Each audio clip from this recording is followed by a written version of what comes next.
ராகவி கொடுக்க சொன்னா. அவங்க வரலையா?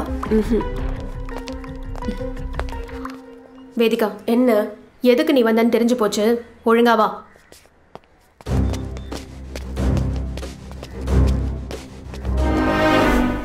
கொலையை பார்த்த ஆட்டோ டிரைவர் பாய்சன் சாப்பிட்டு சாவுறான். போலீஸையே லெட்டர் வச்சு மிரட்டுறானுங்க. போஸ்ட்மார்ட்டம் பண்ண டாக்டரோ அந்த பொண்ணு தப்பானவன்னு சொல்றாரு. கூடவே சுத்தின நகுலன் என்னை கொல்லவே பார்க்கறான்.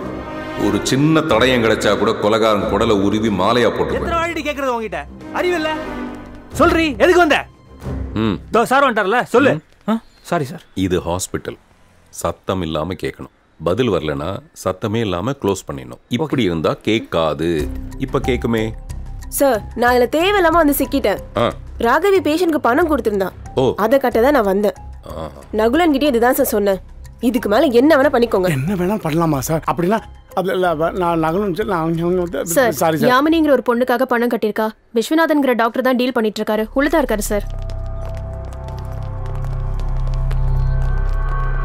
Good morning sir. I am Kathirvelan, inspector of police. யாமினின்னு ஒரு பேஷண்ட்டுக்காக ராகவி பணம் கட்டியிருக்கிறதா சொன்னாங்க. அந்த கேஸ் பத்தின டீட்டெயில்ஸ் நான் தெரிஞ்சுக்கணும். போலீஸ் வரைக்கும் போயிடுச்சா? அவங்க யாமினிக்கு மட்டும் பணம் கட்டல, இன்னொரு பொண்ணுக்கும் கட்டியிருக்காங்க. அன்னைக்கு ராகவி அவங்கள கொண்டு வந்து அட்மிட் பண்ணப்ப ரொம்ப மோசமான கண்டிஷன்ல இருந்தாங்க. எப்படியாவது அவங்கள காப்பாத்திருங்கன்னு கதறி துடிச்சாங்க. ஆஸ் அ டாக்டரா அவங்களுக்கு என்ன பிரச்சனைன்னு எனக்கு புரியல. என்ன மாதிரி ட்ரீட்மெண்ட் கொடுக்கறதுன்னு தெரியல. இன்ஃபேக்ட் அந்த இன்னொரு பொண்ணு அன்னைக்கே கோமால இறந்துட்டாங்க. யாமினியே இப்ப 2 நாளா கோமால தான் இருக்காங்க. அவங்கள நான் கொஞ்சம் பார்க்கலாமா?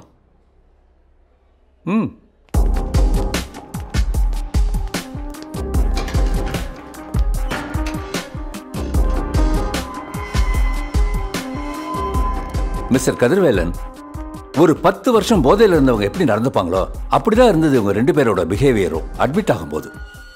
பட் சர்ப்ரைஸ் என்னன்னா, இவங்களை செக் பண்ணி பார்த்தா உடம்புல ஒரு துளி கூட ட்ரக் சிம்டம்ஸே இல்லை. யாரோ மெஸ்மரைஸ் பண்ணி அடிக்ட் ஆகின மாதிரி இருந்தது அவங்க பிஹேவியர் எல்லாம். டோட்டல் நர்வ் சிஸ்டமே கொலாப்ஸ் ஆகி போயிருந்தது. அப்பப்போ ராகவிக்கு இதெல்லாம் அப்டேட் பண்ணிட்டு தான் இருந்தோம். ஆமா, ராகவி எங்க? She is no more.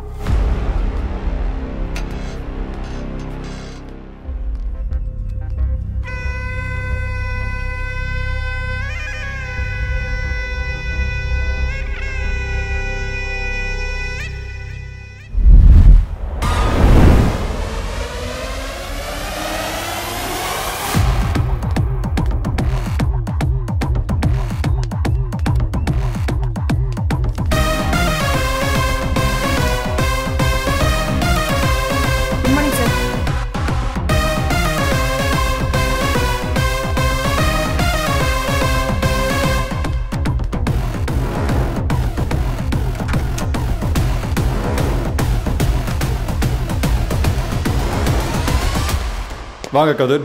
Sir, அந்த ராகவி கேஸ் புது டைமென்ஷன்லாம் போகுது. ஆனால் பிடிச்சிருவோம் சார். கிழிச்சிங்க. ஆஃப்டர் ஆல் ஒரு கொலை கேஸு, அதை வச்சு இன்னும் ஊறுகாய் போட்டுட்டு இருக்கீங்க. நான் கூப்பிட்டது அதுக்கு இல்லை, வேற ஒரு முக்கியமான கேஸ். Watch this.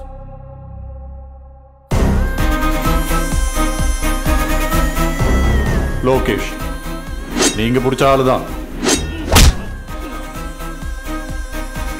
போதை வியாபாரத்தில் போட்டியா வந்தவங்களை போட்டு தள்ளினது, லோக்கல் அமைச்சரோட பிஏவை வெட்டி சாச்சது, போராட்டம் பண்ண தொழிற்சங்க தலைவரை கொலை பண்ணது, கூட இருந்தவனையே இன்ஃபார்மரோ நினைச்சு போட்டு தள்ளினது, பணத்துக்காக ஒரு அப்பாவி பொண்ணை கிட்னாப் பண்ணது, பிரச்சனை பெருசான உடனே அவளை கழுத்தறுத்து போட்டது,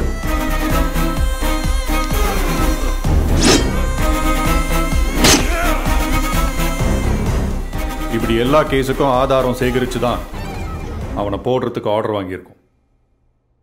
இந்த லோகேஷை மே 29 நம்ம என்கவுண்டரில் போடலான்னு முடிவு பண்ணோம் சார். அப்போ நீங்கள் தான் வேணான்னு சொன்னீங்க. அன்னைக்கு வேற ப்ரெஷர், இன்னைக்கு வேற ப்ரெஷர். நாளைக்கு அவன் கேஸ் ஹியரிங்க்கு வருது. இந்த முறை பெயிலில் வந்துட்டனா நேஷனல் பார்ட்டி ஜாயின் பண்ணுறதா இருக்கான். அதான் அவன் கோர்ட்டுக்கு போகும்போதே போட்டுடலான்னு. மிஸ் ஆகாது இல்லை? போட்டுருவேல்ல sir? Sorry to say this sir, நான் டீ போட்டாலே கொஞ்சம் ஸ்ட்ராங்காக தான் போடுவேன். இந்த மாதிரி விஷயத்தெல்லாம் டபுள் ஸ்ட்ராங்காக போடுவேன் சார். இதையாவது கேர்ஃபுல்லாக டீல் பண்ணுங்க சார்.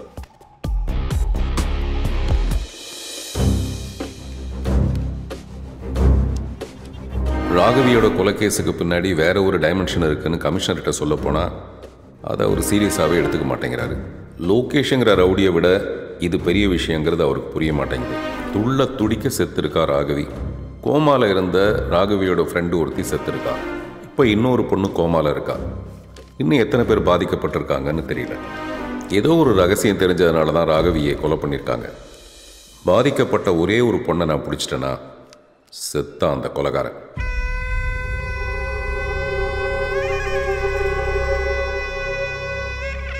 சார் எனக்கு ஒன்றும் தெரியாது சார். செல்வம்னா ஸ்டேட்ல இருந்து சென்ட்ரல் வரைக்கும் நடுங்குவானுங்க. அந்த பொண்ணு நானா வாயை திறக்க மாட்டேங்கிறா. ஒழுங்கா ஐயா கேட்கறதுக்கு பதில் சொல்லு சார். அந்த நர்ஸ் பேசுனது இவளோட தான். சார் என்னால் ஓப்பன் எல்லாத்தையும் சொல்ல முடியாது. ஒரு பொண்ணு வந்து 3 பொண்ணுங்களை கூட்டிகிட்டு வந்தாங்க. அந்த பொண்ணுங்கெல்லாம் வரப்பயே ரொம்ப பாதிக்கப்பட்டிருந்தாங்க சார். அதில் 2 பொண்ணுங்க பொட்டுன்னு அன்றைக்கே இறந்துட்டாங்க சார். அதுக்கப்புறமும் 2 பொண்ணு கூட்டிகிட்டு வந்தாங்க சார். நாங்கள் முடியாதுன்னு சொல்லி அனுப்பிச்சிட்டோம் சார். அவ்வளோதான் எனக்கு தெரியும்.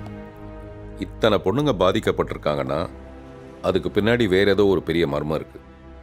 நல்லா ஞாபகப்படுத்தி சொல்லுங்க. நீங்க சொல்ற பதில்ல நிறைய பொண்ணுங்களோட வாழ்க்கை அடங்கியிருக்கு. என்ன பிரச்சனைலாம் எனக்கு ஒன்றும் புரியல சார். ஆனால் அவங்களை அழைச்சிட்டு வந்த பொண்ணு கிளப்புக்கு போகாதீங்க சொன்னால் கேட்குறீங்களேன்னு சொல்லிட்டு அன்றைக்கி பூரா கதறி அழுதாங்க சார். ஏதோ போதை விவகாரம்னு சொல்லிட்டு நானும் அப்படியே அமைதியாக விட்டேன் சார். சார் ஒருவேளை நம்ம நகலன்னு அரெஸ்ட் பண்ண அதே கிளப்பாக இருக்குமோ? அவன் ராகவியை மட்டும் கொலை பண்ணல சார். ஏகப்பட்ட பொண்ணுங்களோட சாவுக்கு காரணமாக இருந்திருக்கேன் சார். 3 பொண்ணுங்களை கூட்டு வந்ததா சொன்னீங்க. ஆமாம் சார், ஆமாம் சார். அதில் 2 பேர் செத்துட்டாங்க இல்லையா? மீதி ஒருத்தர் டிஸ்சார்ஜ் ஆகி வீட்டுக்கு போயிருக்கணும். யார் அந்த பொண்ணு? அவங்க அட்ரஸ் என்ன? மற்ற விவரத்தை சொல்லுங்க சார். சொல்லுமா. சொல்லலைன்னா உள்ள வச்சு கும்மி போடுவேன். செல்வம். Sorry sir.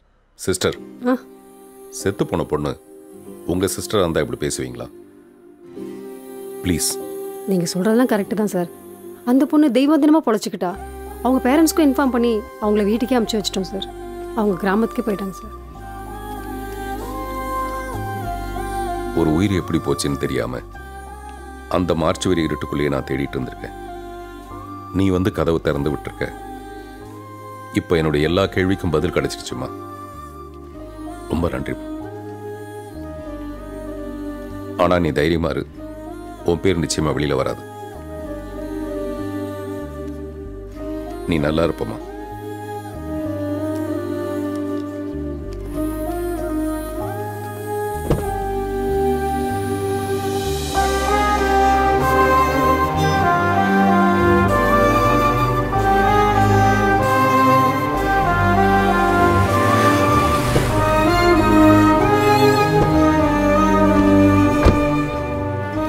சார் எத்தனை பொண்ணுங்களோட உசுறு விளையாண்டுருக்கானுங்க சார். யார் என்னன்னு தெரியல. இந்த பொண்ணுகிட்ட நமக்கான பதில் கிடைக்கும் சார். சார் நான் சொன்னா கோச்சுக்க மாட்டீங்களே? இப்ப நான் கோவப்படுற நிலைமையில் இல்லை. நீ சொல்லு. இல்லை சார், என்கிட்ட கோவப்பட்டு பேசுற மாதிரி அந்த பொண்ணு கோவப்பட்டு பேசுறாதீங்க. கொஞ்சம் பார்த்து பக்குவமா பேசுனீங்கன்னா. நான் உன்னை சொன்னா நீ கோச்சுக்க மாட்டேன் சார். நீங்க சொல்லி நான் எப்படி சார்? நீ ஒரு முட்டா சார். Police sir. கோவப்படாம பேசுங்க சார் அப்படின்னு சிம்பிளா சொல்றதை விட்டுட்டு the spot of the program was brought to you by அந்த மாதிரி சார் நான் சொல்றேன். நீங்க தப்பா நினைச்சு கூடாது சார். கோவப்படாதீங்க சார். என்கிட்ட கோவப்படுற மாதிரி நீங்க அவங்க கிட்ட கோவப்படாதீங்க சார். உங்ககிட்ட கோவப்படுற மாதிரி நான் அவங்க கிட்ட கோவப்பட போறேன் நானு. Sorry sir. உன்ன மாதிரி முட்டா பொண்ணாது. இல்லை சார். ஒண்ணுக்கும் போகாம இங்கே நிக்கணும். ஒண்ணுக்கும் போக.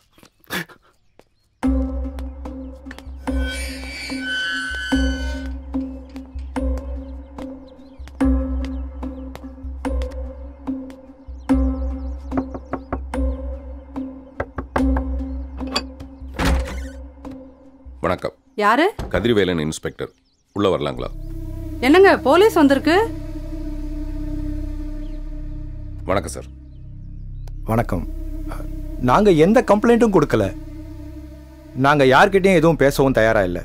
ப்ளீஸ். இல்ல நான் என்ன சொல்ல வரேன்.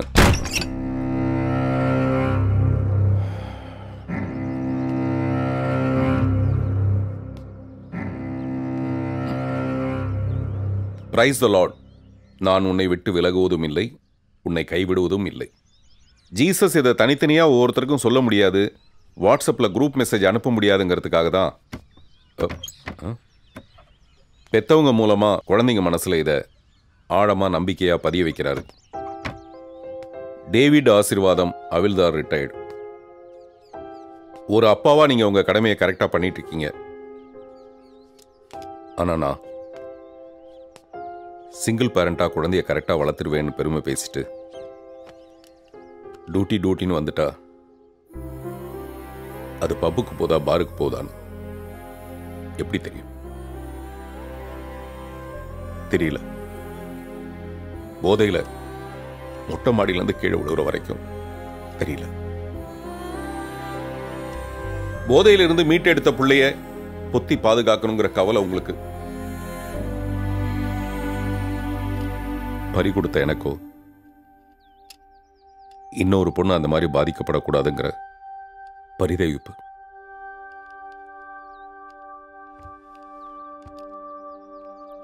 இப்ப நான் கதிர்வேலன் இல்லை, டேவிட் ஆசீர்வாதம்.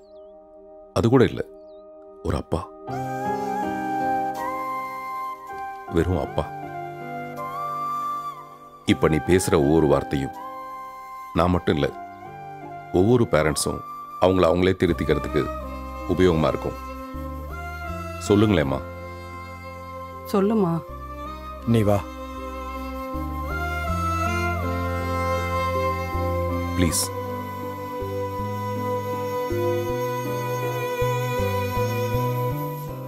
நான் ராகவி எல்லாரும் காலேஜ்ல இருந்தே ஃப்ரெண்ட்ஸ் தான். யாருக்கு பர்த்டேனாலும் கொண்டாடி தீர்த்துருவோம். காலேஜ்ல கேம்பஸ் இன்டர்வியூவில் எல்லாரும் ஒன்றா தான் செலக்ட் ஆனோம். ஒரே ரூம் எடுத்து ஒன்றா தான் தங்கியிருந்தோம். வேலைக்கு போனதுக்கு அப்புறமாவும் காலேஜ் மாதிரியே லைஃப் சந்தோஷமா போகும்னு ஆசையாக இருந்தோம். அப்போதான் ஒரு நாள் என் ஃப்ரெண்டு பர்த்டேக்காக ஒரு கிளப்புக்கு போயிருந்தோம். அங்கே தான் எல்லாமே ஆரம்பிச்சது.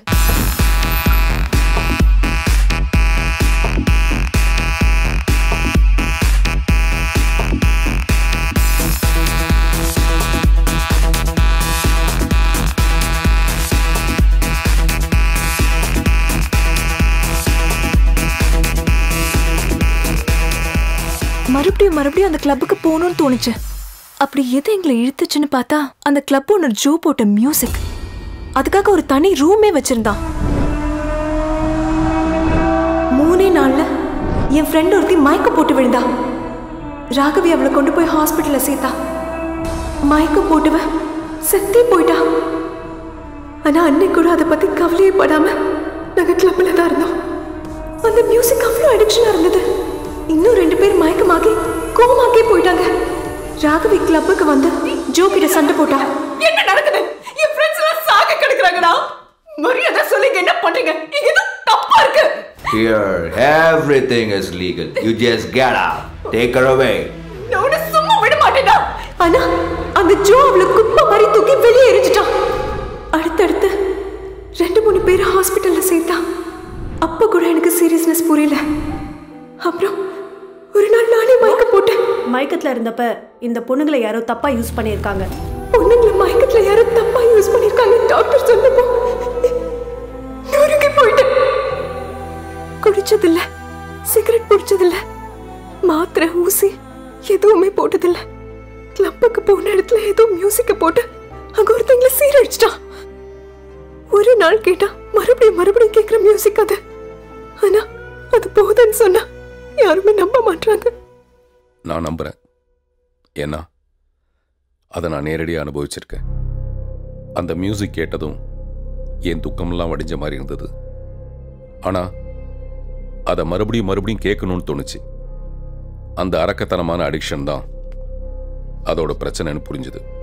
அதனால நிச்சயமா உன்னுடைய பிரச்சனையை என்னால புரிஞ்சுக்க முடியும். எங்க அப்பா அம்மா என்ன அப்புறம் டிஸ்சார்ஜ் பண்ணி இங்க கூட்டிட்டு வந்துட்டாங்க.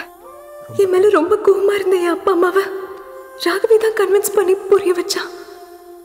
உங்களை இந்த நிலைமைக்கு ஆளாக்குன அந்த கிளப்பை போலீஸ்ல கம்ப்ளைண்ட் பண்ணி க்ளோஸ் பண்ணாம விட மாட்டேடி. அதுதான் அவ பேசின கடைசி வார்த்தை.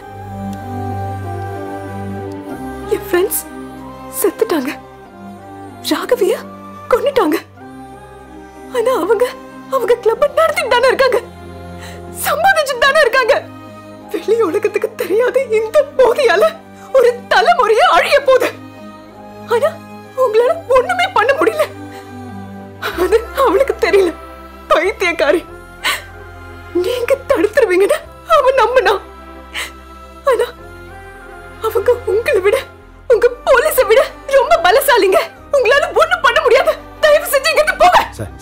இதுக்கு தான் சார் நாங்கள் யாரையுமே உள்ள விடலை. பார்த்தீங்களா, சொன்னா புரிஞ்சுக்கங்க சார் ப்ளீஸ் சார். பாவம் சார், அவளை ரொம்ப கஷ்டப்பட்டு மீட்டுட்டு வந்திருக்கோம். அவளை விட்டுருங்க சார். அவ சாவுக்கு காரணம் நீங்க தான் சார். உங்க அலட்சியம் தான் சார். உங்களை நம்பி வந்து ஒரு அப்பாவி உசுருக்கு என்ன பதில் சொல்ல முடியும் சொல்லுங்க? சும்மா கேட்க வந்துட்டீங்க. கதிர்வேலன் கிட்ட போவ கண்டிப்பா அவர் இதை தடுப்பாருன்னு சொன்னா, ஆனா அநியாயமா அவளை கொன்னுட்டீங்க. இது எல்லாத்துக்கும் நீங்க தான் காரணம். நீங்க தான் காரணம்.